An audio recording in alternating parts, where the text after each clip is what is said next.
Edwin Porras is a doctor of physical therapy who works for the Minnesota Twins. He's a medical analyst for fantasypoints.com. He's got controversial takes on injury proneness, and some might consider him a Breece Hall and Saquon Barkley truther. These are his late round perspectives.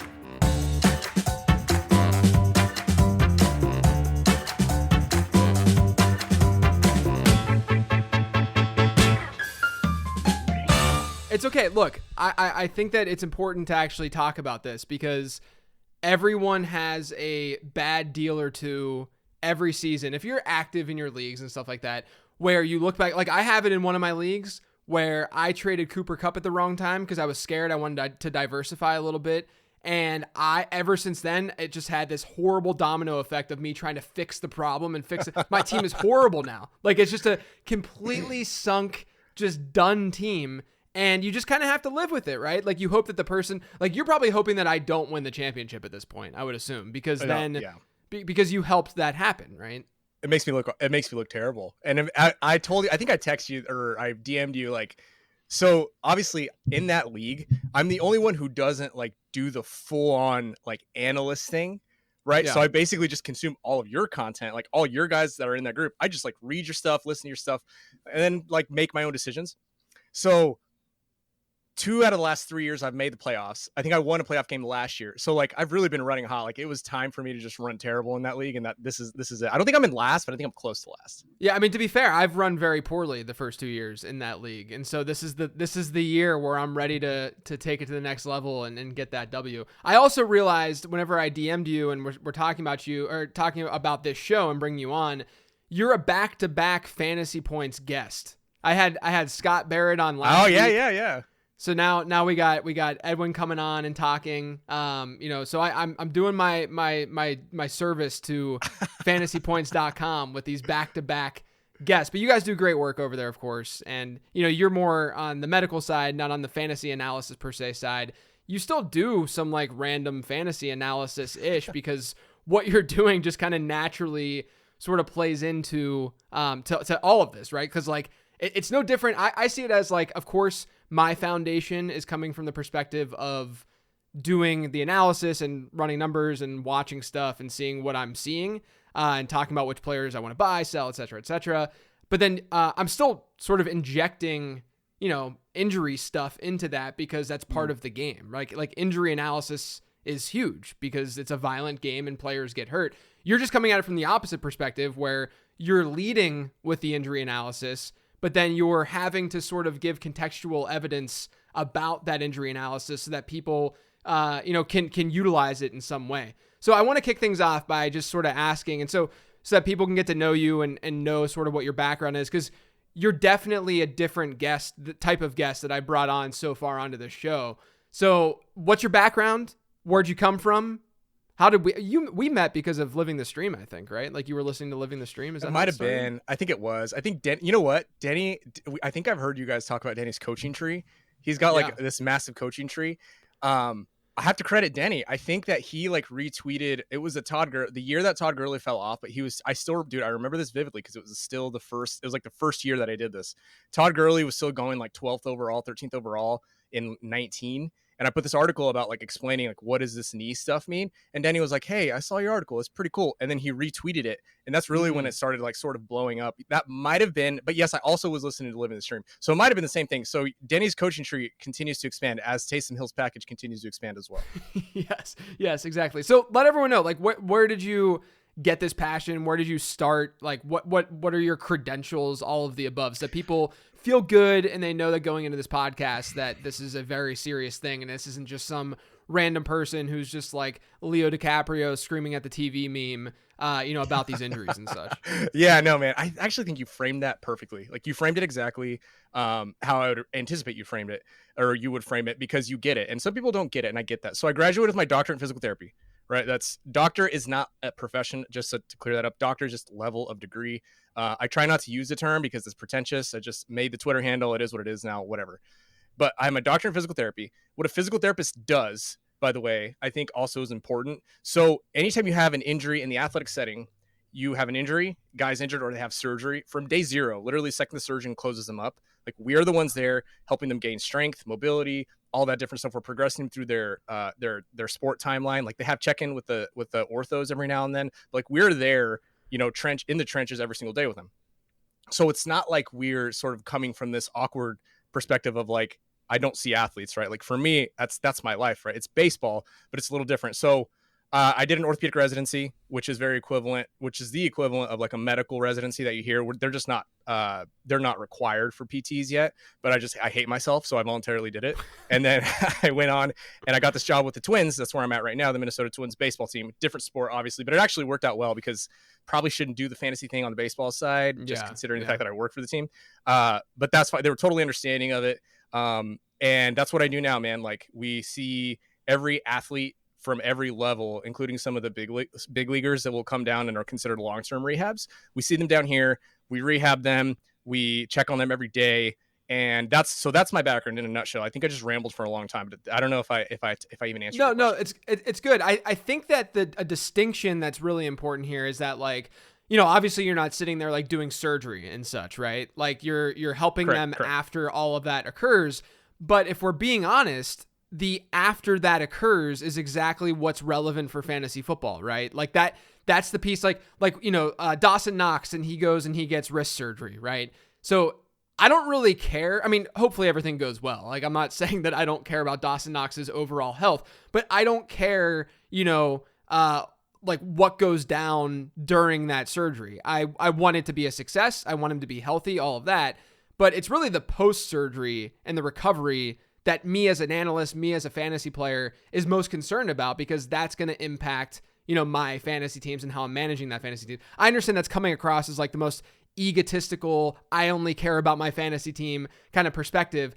Of course I care about these players. I just want to throw that out there. But I think that's where, there might be some pushback. I would assume maybe some pushback from people. Maybe we can just get into this now, is that people see you as this doctor of physical therapy, and so you're helping people after the fact, if you will. You're not necessarily cutting them open, and I would assume that might generate some backlash from people. And I've seen it even just in your mentions and other, not to talk down on what this means, but like other Twitter doctors mentions, right? I've seen people on social media just coming at you and saying that you're actually doing a disservice because you're not actually looking at these patients. You're not doing surgery on these patients. So how could you know how long the recovery is going to be or anything like that? I have a take on those people and their criticisms, but I'm curious how you sort of handle that and how you would respond to something like that. I want to hear your take, but since you're asking for mine, I'll give you mine. It's long story, right? I think we are doing a disservice, but not in the way that you might think. I think we're doing a disservice as PTs specifically who are like doing this Twitter doc thing. I think we're doing three different things wrong. I think we're not emphasizing it enough that video analysis specifically, right? As an example, video analysis is not diagnostic, right? Nick Chubb is an example. Literally any MD, PT, injury analyst who saw that injury was literally like, this is doomsday.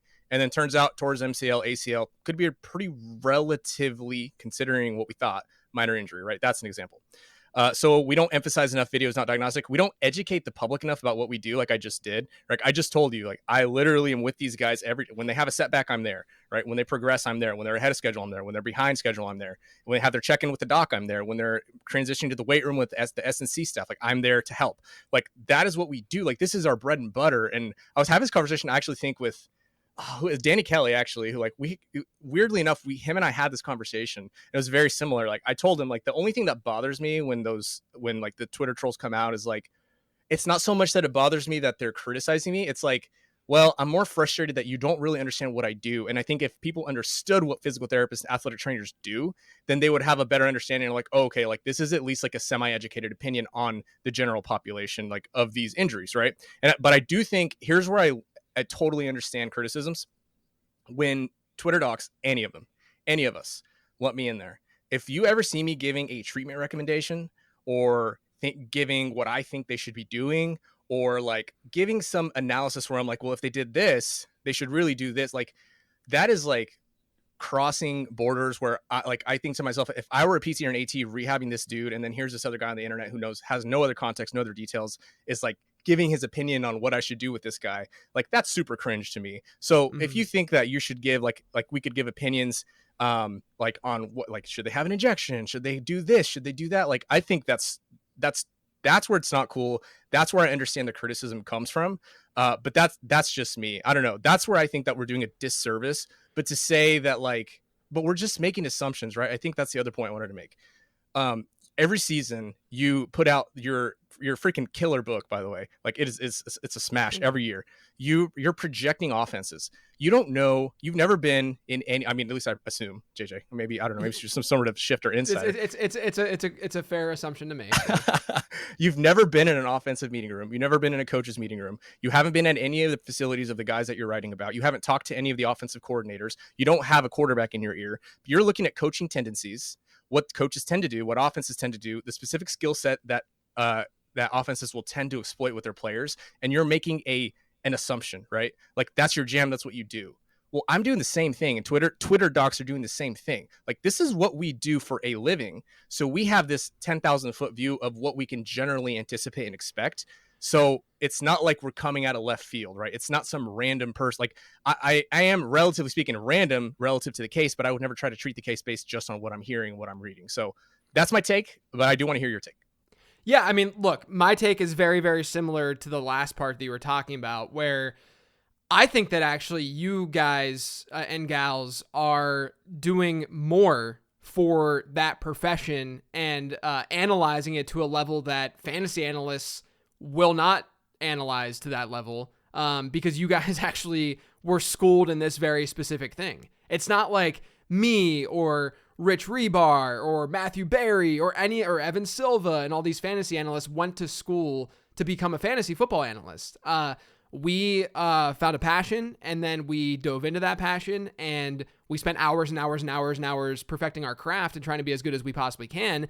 And I do think that me versus the average person out there, I know more about fantasy football and football than they do, but it's largely because I spent a lot of time doing this while someone else is an accountant, someone else is a lawyer. You just don't have that time and opportunity to really spend doing this kind of stuff.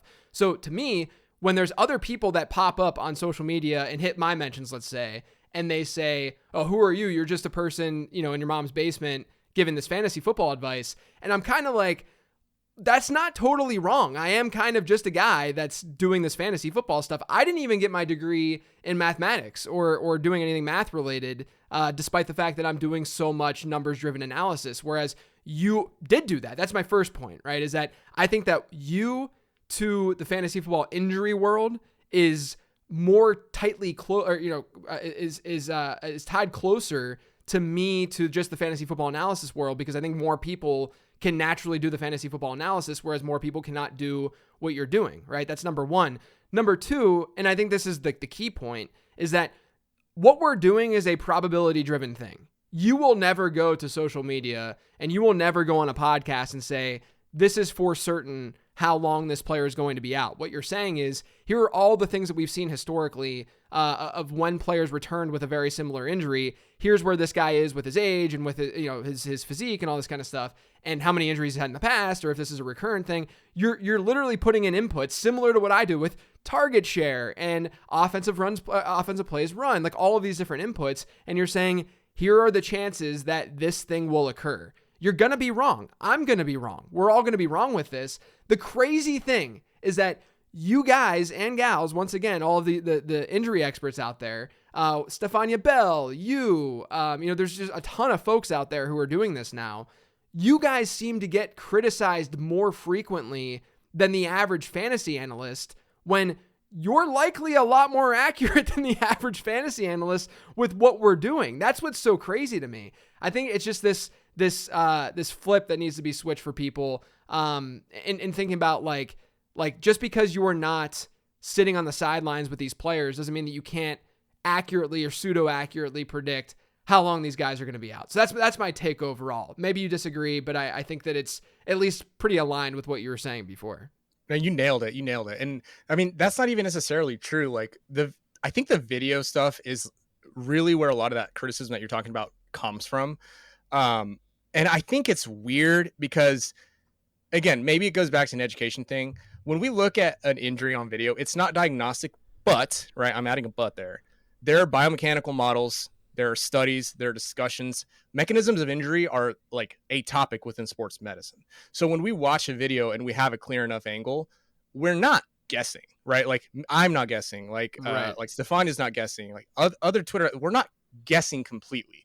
We are watching, we are observing, we are applying, like you said, like the stuff that we see, because we also have to see it. Like one of the important things when you're like covering like sideline coverage, right? Like when you're super locked in as a PT or AT, ATs would even know this better. I'm not an AT. ATs would know this even better. Like knowing what happened, watching the play when a guy gets injured or when a girl gets injured, and then being able to immediately triage them, like seeing what happened helps a lot. So that's like a part of the game. That's a part of the gig. But yeah, I think you nailed it. I mean, I don't have anything else to add. So let's move on then to some of your just like general philosophical takes on what you do and on how it pertains to fantasy football. One of the things, you've actually been on a late round podcast episode a while ago. We did a show. It's probably been like 2 or 3 years at this point. But we did a show on injury proneness, and you definitely have opened my eyes a bit to the idea of injury proneness and probably the way that the masses view injury proneness, and that being a little bit incorrect. I think that a lot of people make the assumption that if a guy has been hurt over and over again with N equaling, let's say 3, right? Like he has like 3 injuries over like a 1.5 year span, therefore that player is injury prone. Now you would probably disagree because I think there's a lot more nuance to it. So I want to ask you, what is that nuance and how do you feel about injury proneness overall?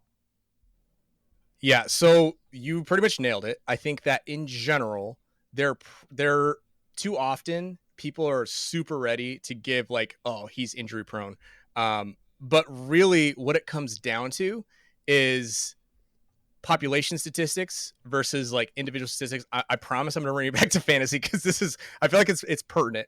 But basically what I'm like, the way that I process these injuries is like, I know for a fact that these guys are injured at a rate that's literally, and I say this all the time, like I constantly bring this up. The NFL has a 2.3% injury-free rate. Over a 5-year span, this Lawrence study, they found that essentially less than 3% of NFL games have no injuries, right? So you have to look at this from a population level risk and an individual level risk. So yeah, I think you nailed it. Like once there's 2 or 3 injuries, people tend to jump to that. But based on this 5-year study, right? All this, again, this doesn't tell you individual risk. This is just population risk. This study basically looked at injuries per 1,000 exposures. You can just think of that like 1,000 games per position or 1,000 players per position. For every 1,000 players that play the game of football in the NFL, 390, you can expect 395 injuries. That's huge, right? That's like 40%. So for every athlete at risk, it's basically a 40% chance that somebody's going to get injured. So that's like the lens that I start. That doesn't even get to the point where you're talking about individual risk. That's a totally different conversation. When you look at injury risk, that's when you get into it, like the stuff that you mentioned before, the athleticism, the age, the injury history, the specificity of like the biometrics. Like what are the specifics that go into this dude that is injured? So the baseline, I think, that's important to like, that's where I start. My baseline is like, okay, this guy's had 2 or 3 injuries. My default is like, it's probably a fluke. Like, I know that sounds backwards, but it's not. Like that's literally how I view every injury situation. So how does that come back? Like that study, how does that come back to fantasy football? Well, when you look at the per 1,000 athletes at risk, here are the top 4 positions that are injured most frequently. So this is up from number 1 to number 4: wide receiver, tight end, defensive back, running back. Right. So the 3 of the top 4 are directly related to fantasy. So the exception is that you're healthy, right? Like you should, every fantasy football player should draft every player with the fundamental assumption of like, some of these guys are going to get hurt and some of them are probably going to be hurt for a long time. Like, so when you ask like, how do you view this? That's really my starting point. So did you just say, so wide receivers, according to the stuff that you've looked at, and tight ends, I think is pretty obvious just because of the way that they play and like how brutal that position can be. But wide receivers, are you saying, are they as a group, like, would you consider them more injury prone just because of that, like a larger population study? I'm not talking about the individual player, but wide receivers in general, more injury prone than running backs? So yeah, to a certain extent they are. So, but you have to remember, like we're looking at, when like you and I are looking at wide receivers, we're looking at like the top, what, 50, 60 guys at the position. Like Mm-hmm. this is all players. So a lot of the guys that are wide receivers, for example, they'll get hurt and then they'll just like leave the NFL. There's also more of them. So like this Yeah, isn't yeah. necessarily surprising, but this does control for team position too. So like by position, like they control for that, and wide receivers are still number one. So, and it's actually like I'll tease the last question that you asked, JJ. There's a question Okay. at the end that I'm going to talk about. Yeah, yeah. But this kind of teases that.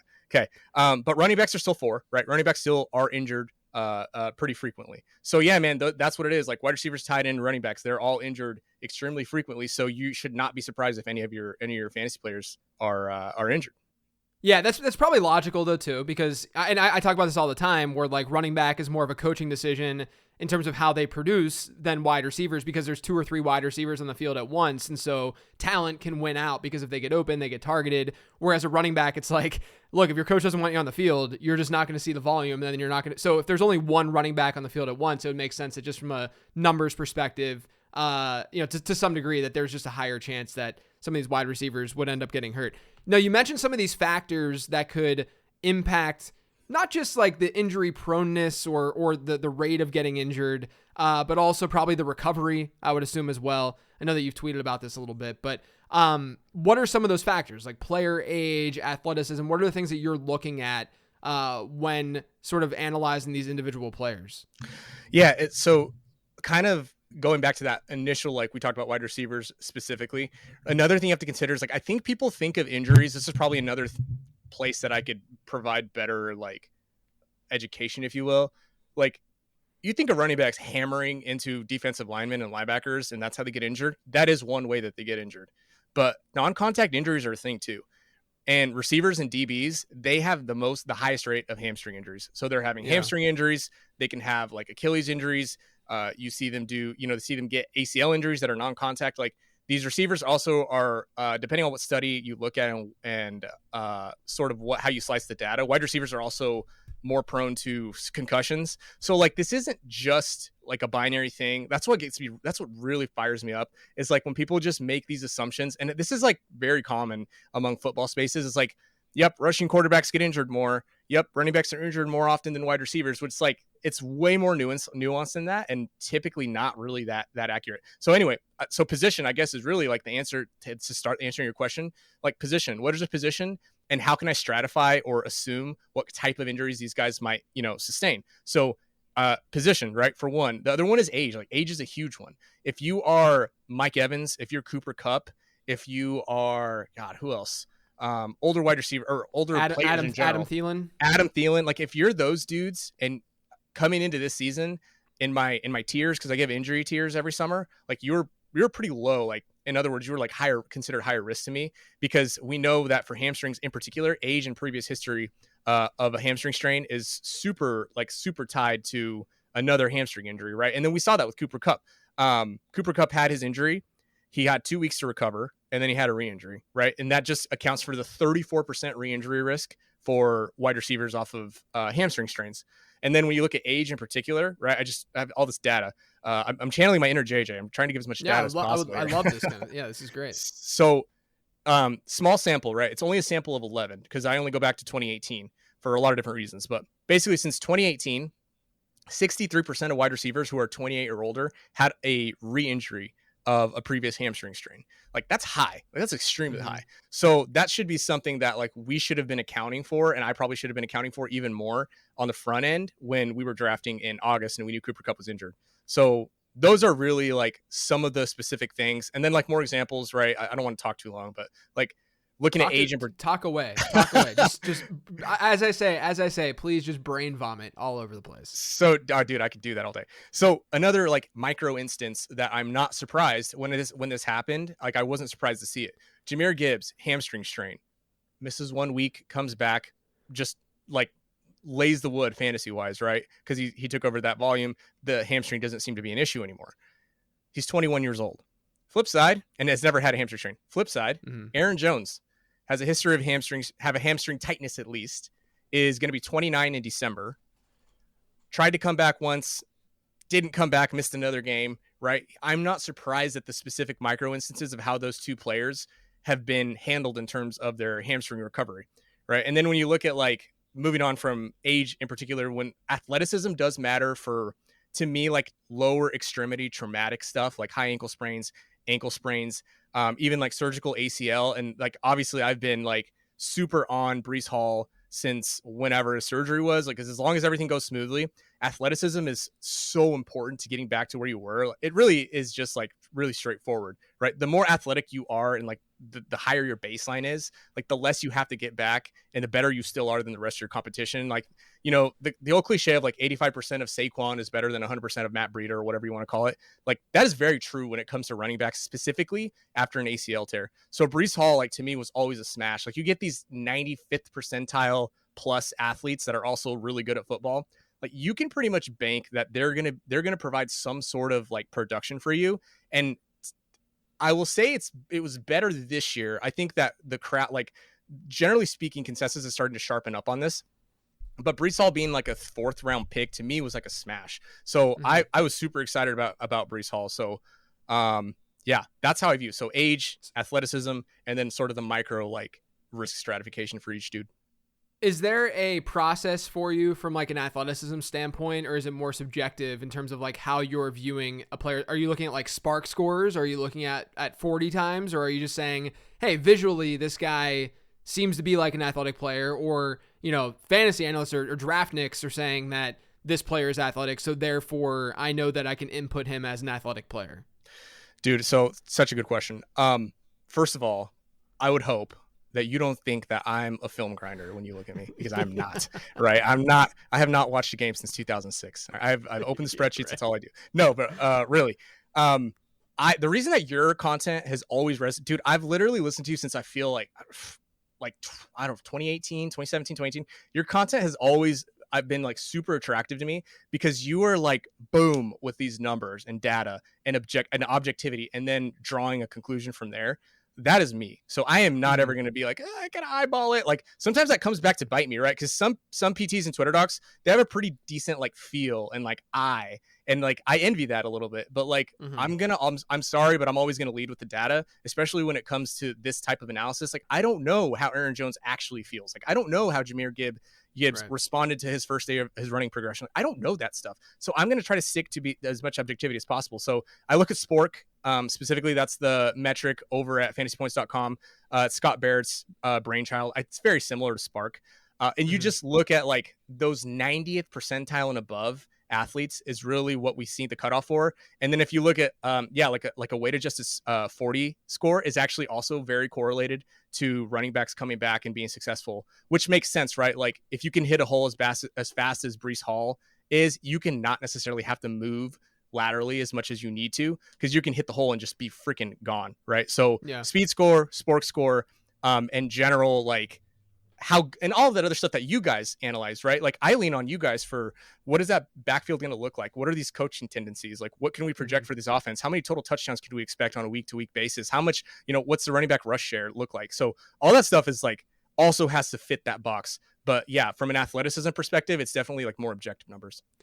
Which is interesting because from my perspective, when I'm analyzing guys coming to the NFL, most of the time, running back athleticism does seem to matter to a decent degree. Like I have like weight adjusted 40 time thresholds and stuff in my model. Wide receiver doesn't seem to matter whatsoever. I think some of that might have to do with the fact that it's sort of embedded in draft capital. Like Christian Watson coming out, unbelievable athlete, but he ended up going in the 2nd round. So that was sort of embedded in where he was drafted. Like if he was not athletic, or if he was like just above average athleticism instead of like elite athleticism, probably would have been like a 4th round pick, right? Like a 5th round pick or something like that. And so I do think that it's probably accounting for it that way. But the more that I'm thinking about this, what you're saying is more of the reliability aspect, and the fact that they can bounce back and that they can play for you and that their games played will be more reliable. But that's not really what I'm measuring. I'm not measuring how many games they're going to play through the first 3 years of their career. I'm measuring how well they're going to be and how well they're going to perform on a football field during the first 3 years of their career, which are two very, very separate things. So I do think that from an analysis standpoint, like if you're an analyst or if you're a player, fantasy player, not only, obviously is the injury stuff important that we're talking about here, but you can almost subjectively sort of overlay this on top of the player evaluation stuff and say, okay, we know that these athleticism measurables might not be that big of a deal at wide receiver, but we do know in the back of our heads that they can bounce back hopefully a little bit better from injuries when they do occur. So I think that's really good to know. You also like you hit something. Sorry, we can move on after this. But like the other, so when you asked about like my process in particular, there are also other things that go into, right? So it can't be a Javonte Williams type injury. I was off Javonte this summer, and you're sort of seeing why. He's just now sort of coming around, and it doesn't seem like it's going to happen for Javonte this year. Maybe if it does, it's like fantasy playoffs. Maybe that's an argument for him. But like that's a massive injury, and they brought him back really fast. So I'm not surprised that he had the hip flexor stuff go on. So criteria for running backs in ACL, just like that's the first thing is athleticism score, right? Like 95th plus percentile. I like that little bump. Can I do it again? Yeah. Right now, so we do have video with this, and Edwin right now is giving a thumbs up on his screen. It's like his camera recognizes the thumbs up and pops up a thumbs up on the little icon. It's cute. That was bizarre. It was very cute. Sorry. So okay, Spork score, relatively minor ACL injury, at least 9 months to recover. And high draft capital, right? So first round draft capital. That's how we could have identified Adrian Peterson, but I was like 12 when it happened. That's how we identified Saquon Barkley before he had a fluke ankle injury. That's how we identified Breece Hall, helped to identify Breece Hall, right? So high draft capital, minimal surgery, and generally speaking, like we can assume that they're going to have a good workload. Like those are really like the four main criteria that you want to hit. So, and also interestingly, the Spork score on average for running backs that come back is real. I don't remember the specific numbers, but I remember it being vastly different when you say like athleticism doesn't matter for wide receivers. When I looked at these same metrics for wide receivers after ACL, you're 100% accurate. Like their Spork score was like in the 50s. Like it didn't matter. Like they were just like, you had a bunch of dudes who were just like, relatively speaking, very average NFL athletes. And so it didn't matter as much for them. You mentioned the draft capital piece. I think that's kind of interesting. Do you think that that's because so much is embedded in draft capital, or do you think that it's like a motivational thing for these players that they're so good and they're so motivated to be good, they then get drafted in the first 10 picks of the NFL draft, and then that means that if like Breece Hall's a good example, early second round pick, really, really good prospect, he tears his ACL, he has this brutal injury, out for the year, bounces back seemingly really, really well. Like, do you think that part of that equation is just this, and you're with guys in PT all the time, right? And that are coming back from these injuries. You definitely witness players, I would assume, having far different, like the spectrum of motivation to get back has to be way, way different from one player to the next. So do you think that that's sort of embedded in that draft capital equation a little bit? So yes, I think you nailed on it. So it is actually super interesting. This is a different topic for a different day. When you work with an athlete and you know that they got that dog in them, and you like see that they got that dog in them, some of them don't even really even realize they got that dog in them. So it's really interesting as an outsider to observe. And like, there are some days, like some of the PTs and I will sit back like in the office after the day and we'll be like, you know what, what's his name? Just a dog. And like, they're in rehab, but like the way they attack the rehab is like, they're attacking the rehab like dogs. And it's really interesting anyway. But yes, I think what you said is true. The other thing too, JJ, is like, for better or for worse, sunken costs with organizations, very much a thing. We took this guy in the first round. We spent this much money on him, or this much draft capital on him. He is our guy. He is going to be our guy. And that's honestly part of what helped Breece Hall this year, right? You remember those Diana Rossini comments or reports in like July or August, when they actually brought Dalvin Cook in. And part of the holdup when Dalvin Cook didn't sign for a couple of weeks was because they basically told him, like, you are not here to be a starter. Like, you are a stopgap. And Breece Hall is our guy. And like, that's exactly what we've seen. So that's the other aspect of it too, is like draft capital is like, front offices are much less likely to give up on a guy, and when they have high draft capital, and they're much more likely to just sort of let him go. That's for draft picks rounds 1 through 4. After the 4th round, organizations basically are just like, whatever. Like if he makes the team, he makes the team. If not, then he doesn't. It's fine. Yeah. So what injuries then do you think that people, the general public, just sort of brush off as nothing, but they could actually linger and sort of stick with a player, for the remainder of the season? I think there's obviously we get a plethora of injuries every single week that some of them we haven't even heard of before, or at least the layman has never heard of before. Are there certain injuries that you found that the masses just are sort of like, no big deal. He's got a hamstring. That'll be fine. Or he's got a high ankle sprain. That'll be fine. No big deal. Like, are there some that linger a lot more than people realize? It kind of is a mixed bag, man. Like, the hamstrings are definitely one. I think that people are like, oh, had a hamstring. He's back. Boom. He's going to be good to go. I shouldn't have to worry about anything, when like you really should be worried about, re-injury. On average, like high ankle sprains, you sort of nailed it. Running backs in particular, they come back, but they actually don't reach baseline of their fantasy production until week 3 or 4 after they come back. Most of them don't, right? They hover around that like 85%. And then week 3 after they come back, that's when you tend to see them take off again. Concussions are another one that people, I think, until last year didn't really take that seriously. That's definitely something that you like. Concussions, there are some recommendations from like neurological institutes that will be like, you shouldn't do a contact sport 1 month after you have a concussion. Whether that's right or wrong, you can argue, but like dude's coming back 1 week after concussion is like a big deal. So that's another thing. But I think generally speaking, it's the ribs, like the ones that you kind of nailed it. Like the ones that people don't typically tend to think about, like ribs issues, ongoing knee issues. These dudes are banged up. I mean, we mentioned at the top, right? Like everybody's injured all the time. It's the injuries that you think where the guy's a full participant in practice, you know that he's going to be active, and then he plays, and the next thing you know, he's gone 2 or 3 weeks with like 5 or 6 fantasy points. That's when you have to go back and like, that's when I go back and watch like, okay, something had to have happened this week. And that's when really like a lot of like my fantasy, I think, advice comes from, is like the buy low opportunities or the sell high opportunities comes from those types of like random injuries that you didn't think were a problem. So it's kind of hard to say, but those are just a few. The concussion thing is really interesting because you sent a tweet about this earlier in the season that when players return from concussion, they tend to not perform as well. And I do think that people sort of just assume that if a player's playing after concussion, he's going to be fine. But then you take a step back. Like I've had pretty gnarly migraines in my past, for instance, right? And not super, super frequently anymore, thank God. But, you know, I've had like crazy migraines where you get that migraine hangover afterwards and like you're not feeling great for the next day or two. And I've never had a concussion before, but I would imagine just naturally you're just not 100% with it after a concussion. Is that why we probably see that drop in production? Oh, 100%. That definitely has to be a part of it. Now, when they clear concussion protocol, it's criterion based, right? So it doesn't matter how much time passes in theory, but it's not a perfect protocol. So you have to have like, you have to go so long without symptoms. You have to like be able to meet this threshold of activity. You need to be able to do aerobic work, all this stuff that goes into just feeling like a normal human. Like imagine that I'm holding my finger just here and I tell you to focus on my finger and you literally are going like back and forth because the finger's moving in front of you. Like that's what some people will report is like feeling a concussion. It's super, you know, it varies like a ton. You just like you're right. Like you're just not right. And like that tweet that you're talking about, it's actually really interesting. I think it does have to do with that cognitive function, because when you look at running backs after not say that running backs are like meatheads, but like after concussions, running backs come back, they see 96% of their usual touches, and they see 100% of their fantasy points. Wide receivers, they see a 30% dip in targets per route run. They see a 36% dip in fantasy production. And then what I have in my book this year that I published, it was I called it a dud rate. It was essentially anytime a player scored 50% or less than their usual fantasy production, I call that a dud rate, right? Since 2018, wide receivers after a concussion have a 54% dud rate in their first week back.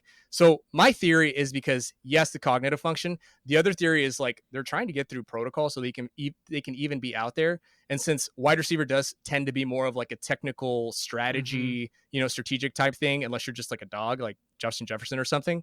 That's like my theory, but I'd be interested. Numbers do bounce back after the second week though. Like when they come back, their numbers bounce back, but I don't know. I'd be curious to see what you think about that. No, that makes total sense. I think that it's like think about how players translate from college to the pros. I mean, maybe it's changing a little bit over the last handful of years because of these college schemes sort of inching their way into the NFL. But we see a lot more running backs translate and transition a lot easier than wide receivers because it's an easier position to sort of just get thrown into, and the concepts are a lot more similar, with that transition. And so I think that it would be a very similar sort of concept with concussions, where if a player is out, he might not need his reps that much because it's a pretty easier position to just get thrown back there. I'm not taking anything away from running backs. They're doing a way better job than I could ever do. But, I'm just saying that it's compared to wide receivers, like you said, it's a lot less technical. There's only so many things you're going to be doing. Whereas wide receiver, there's a lot of stuff you got to do in order to get open and earn that target. So I think it makes a lot of sense. So everyone listening, pay attention to concussions for wide receivers over running backs whenever they return. It sounds like there could be a decent difference, in their fantasy production. Let's get into some individual player takes. I know that people are going to want to hear about that. I'm going to just talk about the big name players right now, because I think that's what's most important from a fantasy perspective. Obviously, they can check out your work and everything that you're doing for literally every player, every relevant player who's banged up right now. I want to talk a little bit about Cooper Kupp. You mentioned him a little bit earlier. I mentioned him at the start of the show saying that I got scared off of how much I had across my leagues. And I'm like, I got to diversify a little bit. And then one of my leagues, it was a bad idea to diversify. But what was going on to start the season for him? Why was, the reporting was really strange around Kupp. I saw some takes that he was just going to be done, that he wasn't going to play football anymore. I saw some takes that said that he didn't need to be on IR, that he could have played week 2 or week 3. What was going on with him? And then as a follow-up to that, is there any reason to be nervous about his rest of season potential with that injury? So a lot of me is like, because I've seen those takes too of like, he's literally dead, right? Like, hopefully he's planning his funeral type talk, which I always thought was like super extreme. I think what happened, JJ, is like, he's 30 years old. He had a hamstring strain and he tried to come back too quickly. Like, I think that is like the bottom line of what happened. Like, we saw that happen with Adam Thielen. We've seen this happen before, like worse outcome, but that was, Julio Jones. We saw it in 2020 with Julio Jones. Like, these dudes who are older, they unfortunately just need more time to come back. And I think he tried to come back in like, it was 2 weeks or something like that. Yeah. That tends to happen. Like he's just 30 years old and he had a setback. Like, I think that's what happened. Aside from that, like, I can't tell you he's got some weird, like, thing going on with his muscles. I can't tell you if he's got like, some new ailment that we're not, something weird going on in the background. Like, I have no idea. Like, I can't tell you that. I can tell you that it's highly unlikely. And I can tell you that in his first week back, he scored like 21 fantasy points and he's looking to be fine. So I think that's what happened, man. And like, the rumor mill is really interesting to me. Like, when it's a big profile name, like, I'll just give you this is kind of like anecdotal. I mentioned, like, sometimes I go to the back and like talk to some other PTs I work with. And sometimes we'll sit and I mean, we don't do this intentionally, but like, we'll be like, hey, did you see like what this reporter said about like our guy's injury, like X's injury? Yeah. And they're like, oh no, what'd he say? And we'll like kind of laugh and we'll have like a little moment where we're like, oh, that's funny. That's what they think. Like, that is, I think that there has to be some sort of humility to understand that we don't have all the answers. And like, if somebody claims to have all the answers, like, you can go like hang out with them. Like, I don't have all the answers. I'll always tell you when I don't have all the answers. And that's like one of those situations where I'm just going to assume, Occam's razor, the most likely, scenario is what happened. Like, he's 30 years old. He had a setback.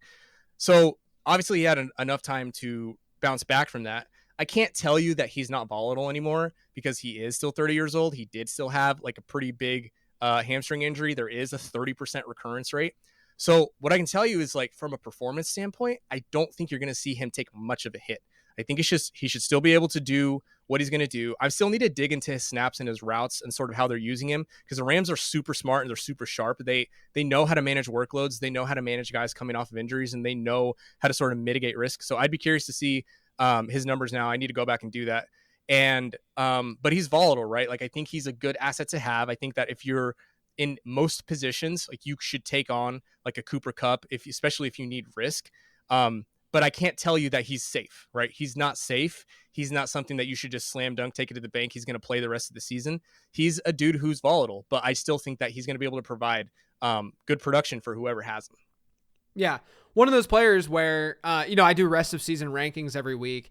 And if I knew for sure all of these guys would play the remainder of the season, he would be wide receiver 3-ish. I mean, like, in that range, let's just say, like, assuming Justin Jefferson's healthy or whatever. But there's just this inherent, maybe I'll bump him down just a tier, right? Like, or maybe the bottom of the tier, just because of this inherent risk, like you're talking about, given his age and stuff. Makes me feel a little bit better that I gave up on him in that one league.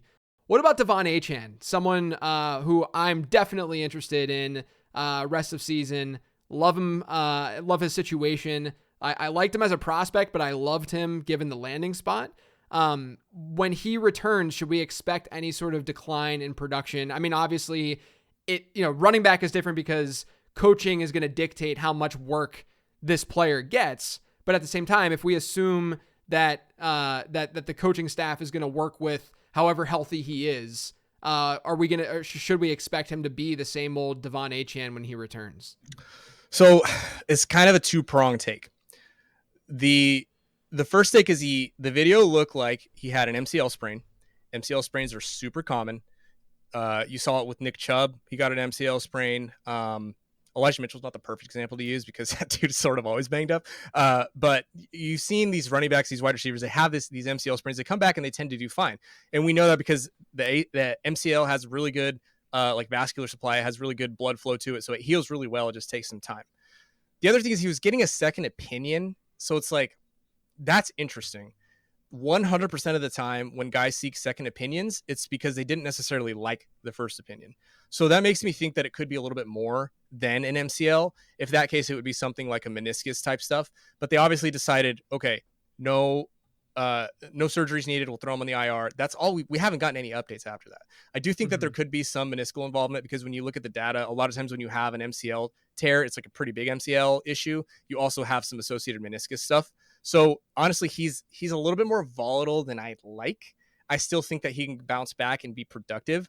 I don't know that it's a slam dunk that as soon as he's eligible off IR that they'll bring him back. I do think that they might take an extra week, maybe 2 with him. So from that perspective, that's really how I'm viewing it. That's probably the worst case scenario though. Like the worst case scenario is he comes back, 5 or 6 weeks after he was actually put on the IR. He takes another game to sort of get his feet under him, and then he's able to take off with whatever volume they give him. But I do think that from like a games played perspective, the situation is a little bit volatile because we don't have a super clear picture about what's happening with him. What about Justin Jefferson? Because he, a lot of these injuries this year, man, they start out like it's nothing. Like we've seen it with Kyron Williams, with Jerome Ford, with now, Justin Jefferson, even when he went down, people weren't really that worried about how long he would be sidelined. And then it just seemed like we didn't hear anything from the team for like a 48-hour period about Justin Jefferson. And you knew that silence meant that something was about to happen that was not going to be favorable, right? And so, he goes on IR. It sounds like he's progressing well. Should we expect him, assuming the Vikings are competitive and that they want to play him and all that good stuff, should we expect him to be able to bounce back and be the same old Justin Jefferson? So, yes, I do think so. I'll lead with that. It's like allay any fears.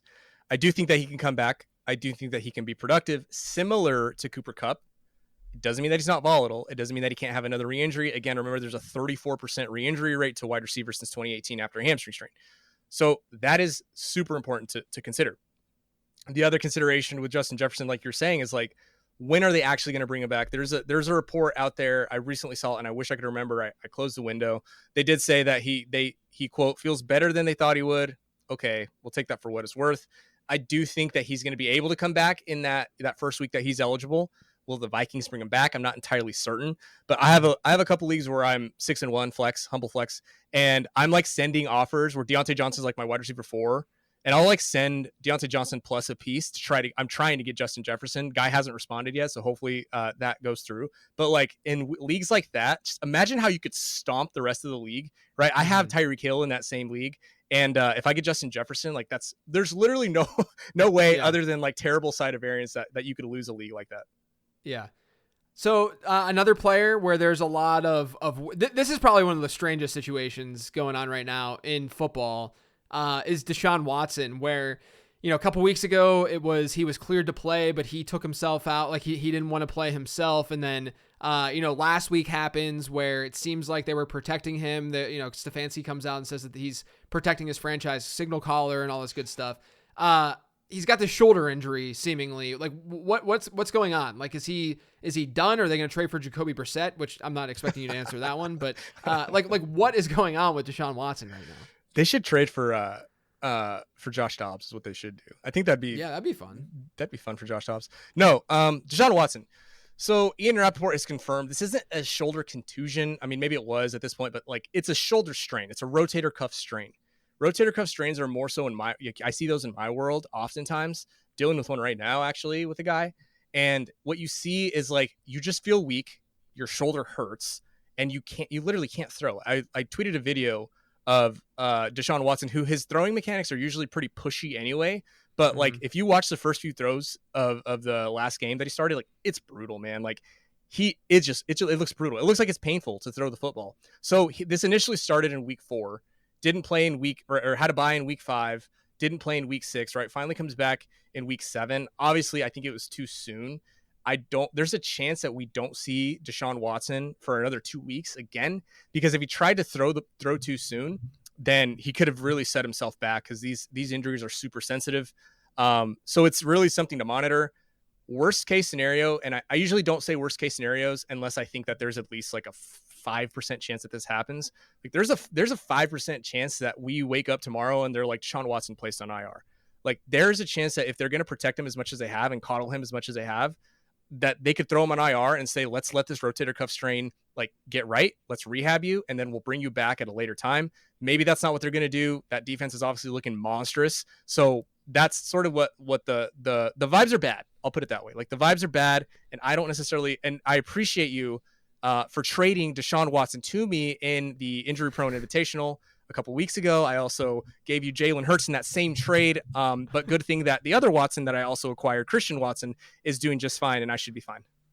Yeah, I mean, we should throw out there right now that the trade at the time was actually decent on paper and pretty fair on paper, where it was it's a super flex league. I gave up Deshaun Watson and Christian Watson but Christian Watson was about to return, and I got Jalen Hurts. And then the funny part to all of this, and they're playing tonight, so something might have happened during that game, or I have no idea how he produced. But the other piece was Dalton Kincaid, who now is looking like a tight end one because of this Dawson Knox thing. Do you have a take on the Dawson Knox stuff, by the way? I saw that there was a rap sheet report earlier today saying that he thinks that he's leaning towards going on IR, but there was the Jackson Smith and Jigba wrist injury that happened in August this year where he seemed to get back, but at the same time, did he get back quickly? Because he didn't perform to kick off the year for the first 3 weeks. Like, I feel like that might have gone a little bit under the radar with JSN in the way that he started the season, is that he was hurt throughout August. He wasn't getting reps, but also he was just injured.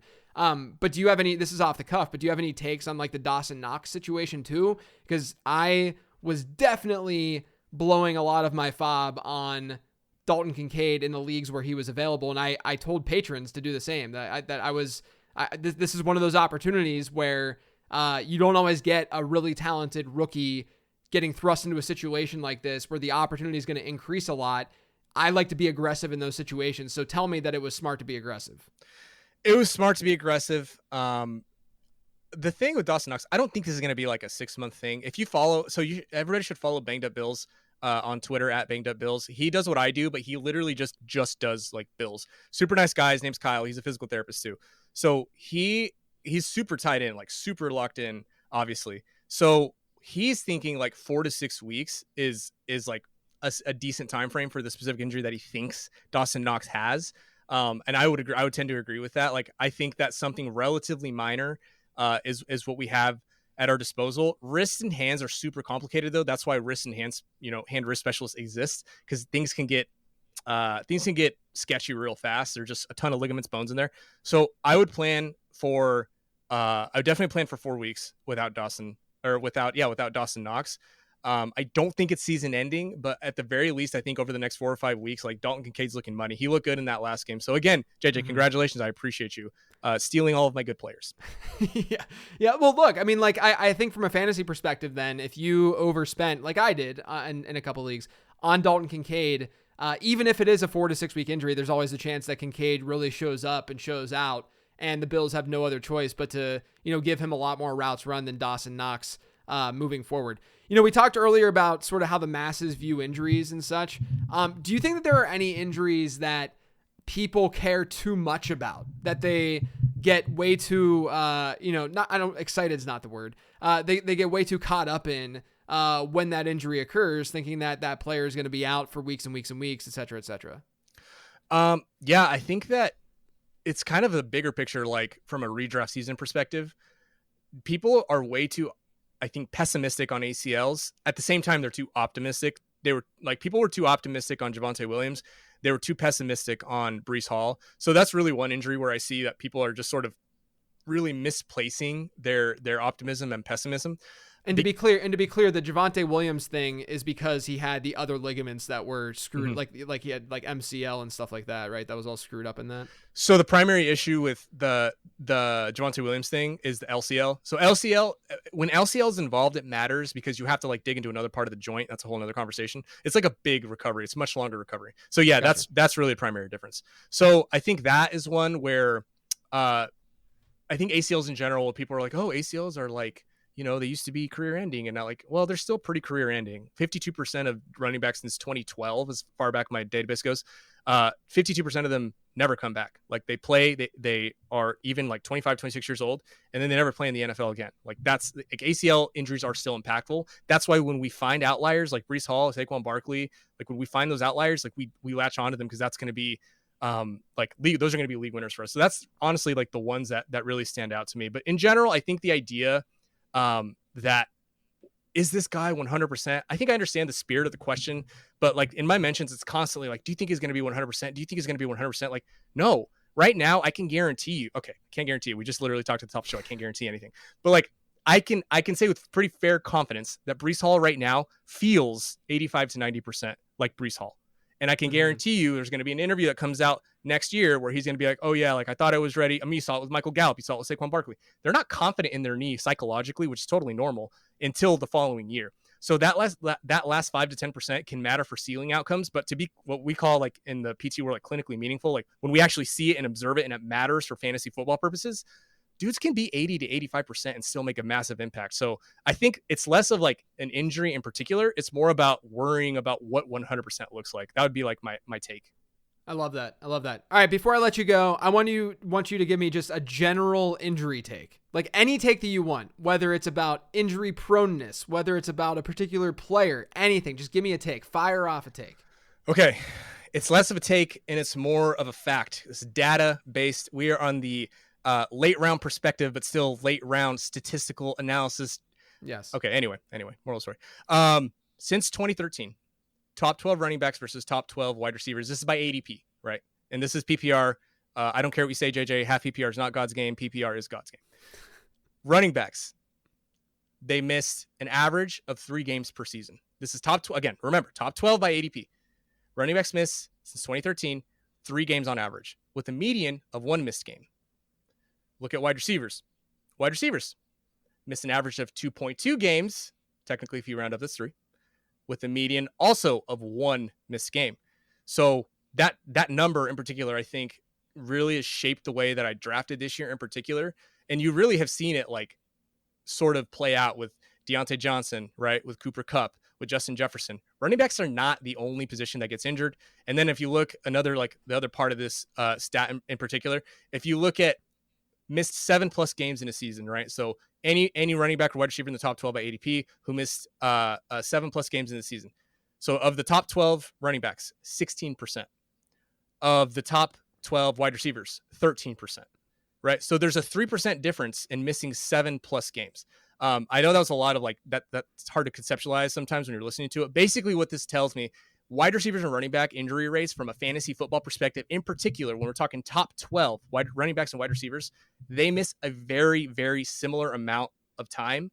So I guess my advice or my thought process is like, don't over invest in the idea of injuries because they happen all over the place.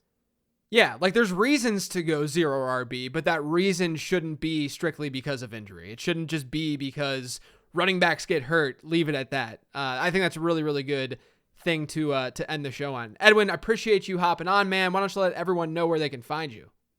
At FB Injury Doc on X. That's really fantasypoints.com. Obviously, that's where you can find all my work primarily. JJ, thank you for having me on, man. This is the second time. Like most people don't get to be on here at all. And I've done it twice now. Like this is, I am on JJ Zecker Heason's podcast. And yeah, man, it's pretty cool. I live a really weird life and I really appreciate it. No, I appreciate you, man, as always. Anyone who wants to follow me on Twitter, I'm at LateRoundQB. All my work over on LateRound.com. As always, thanks for tuning in.